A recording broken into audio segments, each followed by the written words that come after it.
Hello दोस्तों, मेरा नाम है ऋषिकेश रावत और आज हम जिस टॉपिक के बारे में बात करने वाले हैं वो भी एक बुक की समरी है और बुक का नाम है the emergency. The emergency book एक भारत के पॉलिटिकल इतिहास में 2 साल के लिए इंदिरा गांधी जी के लिए लगाए गए इमरजेंसी के पीरियड की कहानी है और ये बुक लिखी है कुमी कपूर ने। कुमी कपूर उस वक्त इंडियन एक्सप्रेस में पत्रकार थी और उनका हेडक्वार्टर दिल्ली था।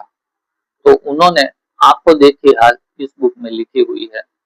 उनके बहुत सारे रिलेटिव जो कि उस वक्त पॉलिटिकली एक्टिव थे पॉलिटिक्स में, तो उनके साथ जो हुआ, उनके फैमिली मेंबर के साथ हुआ, वही उन्होंने अपने प्रत्यक्ष अनुभव से इसमें लिखा है। ये पब्लिश हुई थी 2015 में और उसके बाद बहुत सारी लैंग्वेज में ये बुक अवेलेबल है। तो दोस्तों चलो स्टार्ट करते हैं आज का ये वीडियो था इमरजेंसी। भाइयों और बहनों, राष्ट्रपति जी ने आपातकाल की घोषणा की है। इससे आतंकित होने का कोई कारण नहीं है। दोस्तों, इमरजेंसी नाम सुनते ही आपको ऐसा लगेगा कि कोई ऐसी चीज की बात हो रही है जिसके बिना चल नहीं सकता। जैसे कि कोई पेशेंट अगर बीमार है तो उनके लिए इमरजेंसी एक एम्बुलेंस है या फिर डॉक्टर है। उसी तरह किसी जगह पे आग लगी है तो फायर ब्रिगेड उसके लिए इमरजेंसी है। तो उस वक्त भी दिल्ली की राजनीति गलियारों में कुछ ऐसी सिचुएशन आ पड़ी थी कि इंदिरा गांधी को इमरजेंसी लगानी पड़ी थी। तो चलो पहले हम देखते हैं उस वजह को कि ऐसी कौन सी वजह हुई कि जिसकी वजह से इमरजेंसी इंदिरा जी को लगानी पड़ी। तो पहली वजह है इलाहाबाद हाईकोर्ट का फैसला। 1971 में जब लोकसभा के इलेक्शन हुए तो इंदिरा गांधी उस वक्त इलाहाबाद रायबरेली से चुनाव लड़ी थी एमपी के तौर पे और उनके विपक्ष पे जो नेता थे उनका नाम था राजनारायण। 1971 में इंदिरा गांधी रायबरेली से चुनाव जीत गई थी, पर उसके बाद राजनारायण ने इलाहाबाद हाईकोर्ट पे एक पिटीशन फाइल की और उन्होंने उन्हें बताया कि क्योंकि उस वक्त इंदिरा गांधी देश की प्रधानमंत्री थी तो उन्होंने इलेक्शन के दरमियान गवर्नमेंट के एम्प्लॉय और उनके सरकारी सामग्री का यूज किया है अपने निजी तौर पे अपने इलेक्शन के काम के दौरान और अ, उन्होंने इलाहाबाद हाईकोर्ट में ये साबित भी कर दिया। दोस्तों, ये भारत की डेमोक्रेसी की खूबसूरती है कि एक हारा हुआ प्रत्याशी देश के प्राइम मिनिस्टर पे, जो कि एक सर्वोच्च पद है भारत का, भारत की राजनीति का, उस पे केस करता है और वो केस जीत भी जाता है। तो इलाहाबाद हाईकोर्ट ने 12 जून 1975 को ये फैसला सुनाया कि वो इलेक्शन रद्द किया जाता है, यानी कि इंदिरा गांधी का एमपी पद चला जाता है और अगले 6 साल तक इंदिरा जी कोई भी इलेक्शन नहीं लड़ सकते। तो ये एक सबसे बड़ा झटका था इंदिरा जी को। दूसरा झटका था जेपी मतलब कि जय प्रकाश नारायण का आंदोलन। उस वक्त बिहार और गुजरात में विद्यार्थी आंदोलन चल रहा था क्योंकि यूनिवर्सिटी के मैथ्स के जो फीस थी वो बढ़ाई गई थी। तो स्टूडेंट के जो यूनियन थे वो आंदोलन कर रहे थे छोटे तौर पे, पर ये आंदोलन धीरे धीरे बहुत बढ़ने लगा और फिर पूरे देश में ये फैल गया और जयप्रकाश नारायण उसमें, जो कि उस वक्त एक बहुत ही कद्दावर नेता थे, वो भी उस आंदोलन में छोड़ गए। जयप्रकाश नारायण गांधीवादी विचार करने वाले थे। वो गांधी जी के साथ बहुत टाइम बिताया था और भारत की आजादी के जो भी आंदोलन हुए हैं उसमें बहुत ही बड़े रूप में वो सक्रिय रहे थे। तो जेपी को सत्ता का लालसा नहीं था, पर कहीं ना कहीं उनको लगने लगा था कि इंदिरा जी देश के हित को छोड़कर अपने खुद के और अपने फैमिली हित को ज्यादा प्राधान्य दे रही है। तो इस वजह से वो भी इस आंदोलन में जुड़ गए और एक सभा में उन्होंने ऐसा कहा, पुलिस और आर्मी को कहा कि आपको सरकार द्वारा दिए जाने वाले असंवैधानिक ऑर्डर्स को नहीं मानना चाहिए। तो कहीं ना कहीं उनको लगा कि मतलब कि इंदिरा जी को लगा कि जेपी अब आर्मी और पुलिस को उनके खिलाफ भड़का रहे हैं। तो ये एक दूसरा रीजन रहा कि इंदिरा जी को लगा कि अब इमरजेंसी लगानी पड़ेगी। और तीसरा जो कि एक अलग तरह का सिचुएशन था और वो था बांग्लादेश से आया हुआ। उस वक्त बांग्लादेश में शेख मुजीबुद्दीन रहमान की सरकार थी। शेख मुजीबुद्दीन रहमान जो कि शेख हसीना जो कि अभी लास्ट में प्राइम मिनिस्टर थी बांग्लादेश की, उनके पिताजी थे। उन्होंने बांग्लादेश को पाकिस्तान से आजाद करने में बहुत बड़ी भूमिका निभाई थी। पर एक बार आजाद होने के बाद वो उनके खुद ही प्राइम मिनिस्टर बन गए और धीरे धीरे प्रेसिडेंट भी बन गए और धीरे धीरे उन्होंने बांग्लादेश में एक सरमुखियाशाही स्थापने की कोशिश की। तो उनकी पब्लिक और उनकी राजकीय पार्टी ने आंतरिक विद्रोह किया और उनको और उनकी फैमिली को आर्मी ने उनके घर पे जाके पूरा असैसिनेशन कर दिया, मतलब सबको मार डाला, उनको और उनकी फैमिली के हर एक मेंबर को। शेख हसीना और उनकी एक बहन जो कि उस वक्त लंदन में पढ़ाई कर रही थी, तो वो दोनों बच गए, बाकी सबको मार डाला गया। ये एक ऐसी घटना थी जिससे इंदिरा जी पूरी तरह से अंदर से हिल गई। और उस वक्त उनकी जो एक कांग्रेस की एक जो कोर टीम थी जिसमें उनके बेटे संजय गांधी, फिर सिद्धार्थ शंकर रे जो कि उस वक्त के पश्चिम बंगाल के मुख्यमंत्री थे, आर के धवन, वीसी शुक्ला, विद्याचरण शुक्ला, इन सब ने भी उनको एक तरह से भड़काया कि इमरजेंसी तो अब लगानी ही पड़ेगी और इसी वजह से इंदिरा जी ने इमरजेंसी लगाई, 25 जून 1975 को लगाई। अब इमरजेंसी क्यों लगाई ये तो हमने देख लिया। इमरजेंसी के दरमियान उन्होंने क्या किया उसकी बात छोटी सी कर लेते हैं। इमरजेंसी में उन्होंने मेनली दो ऐसे काम किए जिनसे इमरजेंसी को इमरजेंसी कहा जाता है। पहला काम किया उन्होंने मीसा एक्ट लगा के। मीसा एक्ट का पूरा फॉर्म है maintenance of internal security act. Misa act के नाम पे आप किसी भी इंसान को बिना किसी कोर्ट कचहरी के कार्यवाही किए बिना उनको जेल में डाल सकते हैं। आपातकाल लगते ही देश भर के विपक्षी नेताओं को रातों रात गिरफ्तार कर जेल में डाल दिया गया। जयप्रकाश नारायण, अटल बिहारी वाजपेयी, एल.के. आडवाणी, जॉर्ज फर्नांडिस, सभी को बिना ट्रायल और वारंट जेल भेजा गया। मीसा और DIR जैसे कानूनों के तहत 1 लाख से ज्यादा नागरिक बंद किए गए। इस दौरान दर्ज के आंतरिक सुरक्षा के नाम पे और इसी एक्ट का फायदा उठाते इंदिरा जी ने विपक्ष के जो भी बड़े बड़े नेता थे जैसे कि जयप्रकाश नारायण, लालू प्रसाद यादव, फिर ये थे अटल बिहारी वाजपेयी, एल.के. आडवाणी, मोरारजी देसाई, उन सबको पकड़ पकड़ के जेल में डाल दिया। उसी रात को ही उनको जेल में डाल दिया गया और सभी को अलग अलग जेल में डाल दिया गया ताकि वो जेल में भी साथ मिलकर कोई बड़ा आंदोलन करना सके। दूसरा उन्होंने सेंसरशिप लगा दी न्यूज़पेपर पे। सेंसरशिप का मतलब है कि जो भी न्यूज़पेपर छपेगा वो पहला उसका ड्राफ्ट गवर्नमेंट को जाएगा, गवर्नमेंट पूरा अप्रूवल देगा तो ही वो दूसरे दिन न्यूज़पेपर में आएगा। उस वक्त प्रेस के मिनिस्टर थे विद्याचरण शुक्ला, ब्रॉडकास्ट और प्रेस मिनिस्टर वही थे। तो उन्होंने इंदिरा गांधी के फेवर में बहुत ही काम किया और उन्होंने हर न्यूज़पेपर में एक एक वर्ड को ढूंढ ढूंढ के निकाला जिससे पब्लिक को एक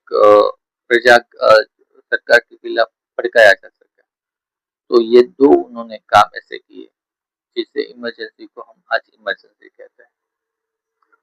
फिर हम छोटी बातों की बात करें तो उनके बेटे संजय गांधी, वो भी इमरजेंसी के दौरान उन्होंने भी कुछ ऐसी ऐसी काम किए जिसने इमरजेंसी को और भयानक सिचुएशन में डाल दिया। जैसे कि फर्जियात नसबंदी, उस वक्त वस्ती इंडिया की बहुत स्पीड से बढ़ रही थी, तो उसको कंट्रोल करने के नाम पे उन्होंने एक नसबंदी का अभियान शुरू किया, जिसमें लोगों को पता भी ना चले, उनकी कोई भी तरह की परमिशन लिए बिना कंपलसरी नसबंदी जैसा काम शुरू कर दिया। और ये एक सभ्य समाज में बहुत ही बड़ा और बहुत ही घिनौना अपराध कह सकते हैं, जिसमें बिना परमिशन से आप उनकी फिजिकली कैपेसिटी को रोक दे, तो ये एक बहुत ही खिलौना काम हुआ इमरजेंसी के दौरान। दूसरा, उन्होंने दिल्ली को खूबसूरत बनाने के चक्कर में वहां की झुपड़पट्टी को पूरी तरह से बर्बाद कर दिया। इस इलाके की सफाई होनी चाहिए। जगमोहन इशारा समझ चुके थे। अगले ही दिन पुरानी दिल्ली में बुलडोजर तैनात हो गए। घर की महिलाओं को जबरदस्ती निकाला गया, झुग्गियां तोड़ दी, वो लोगों को दिल्ली से निकाला गया, झुपड़पट्टी वाले को, और उनके साथ भी बहुत ही बुरा व्यवहार किया गया। ये दो पराक्रम किए गए संजय गांधी के दरमियान। तीसरा, जो शुरू में तो एक अच्छा काम था, पर धीरे धीरे उसमें भी उन्होंने बहुत बड़ी गड़बड़ कर दी, वो था Maruti project. Original creator of Maruti was Sanjay Gandhi's idea of a small car project. Sanjay Gandhi was a person who took great interest in automotive industry. Sanjay Gandhi का एक सपना था कि इंडिया का खुद का मैन्युफैक्चरिंग हो कार के रिगार्डिंग, और उस वक्त भारत को सच में इंडस्ट्रियलाइजेशन की जरूरत थी। तो ये उनका ड्रीम तो अच्छा था, पर उनको ऑटोमोबाइल इंडस्ट्री का कुछ भी नहीं पता था। वो बिना कुछ प्लानिंग के, बिना कुछ स्ट्रेटेजी बनाए उन्होंने मारुति का प्रोजेक्ट स्टार्ट कर दिया, और सभी उद्योगपति, सभी लोगों को अपने मदर, जो कि उस वक्त प्राइम मिनिस्टर थी, उनका रुतबा यूज करके वहां उसमें इन्वेस्टमेंट करवाया, और अल्टीमेटली वो प्रोजेक्ट फेल हुआ। और कुछ टाइम के बाद, उसके गुजर जाने के बाद, जापान की सुजुकी कंपनी ने उसको टेक ओवर किया, और आज मारुति सुजुकी नाम से वो फेमस है। तो ये कुछ सिचुएशन थी जिसने इमरजेंसी को और भयानक बना दिया। अब हम उसके एंड की बात करते हैं कि अगर ये सब इंदिरा जी के सब काबू में था इमरजेंसी के दरमियान, तो क्यों इंदिरा जी ने इमरजेंसी को कैंसिल कर दिया? देखो दोस्तों, इंदिरा जी एक ठीक ठाक नेता थी। अल्टीमेटली वो भी चाहती थी कि वर्ल्ड में इमरजेंसी नाम जो भारत में लगाई गई है, वो वर्ल्ड में उनकी छवि खराब कर रही है, और कहीं ना कहीं वो भी चाहती थी कि इमरजेंसी जल्द से जल्द खत्म हो जाए। तो उस वक्त उन्होंने एक ऐसे शख्स को काम सौंपा, जिसको ये काम सोचा गया कि प्रजा में 1977 की बात चल रही है कि इमरजेंसी का क्या प्रभाव है, अभी प्रजा क्या सोच रही है इंदिरा की सरकार के बारे में। और वो काम सौंपा गया आईबी के चीफ, आईबी के बड़ा वीएस वाजपेयी को, केएस वाजपेयी को। KS Vajpayee intelligence bureau IB के चीफ थे, तो उनको ये काम सौंपा गया। और उस वक्त केएस वाजपेयी ने पता नहीं उनको क्या कहा कि कहां से ऐसी इंफॉर्मेशन मिली कि उन्होंने इंदिरा जी को ये बताया कि अब विपक्ष थोड़ा कमजोर हो गया है, और प्रजा में भी पहले जितना रोष नहीं है इमरजेंसी और इंदिरा जी की सरकार के खिलाफ। तो अभी अगर आप चुनाव करेंगे तो एक तो इमरजेंसी निकल जाएगी, ये जो आपकी पॉलिटिक्स पे काला दाग लगा है वो भी निकल जाएगा, और दूसरा आप फिर से जीत पाएगी, ताकि आप अपने आप को प्रूव कर सके कि आपने इमरजेंसी लगाई वो सही लगाई। और इंदिरा जी को उनकी बातों पे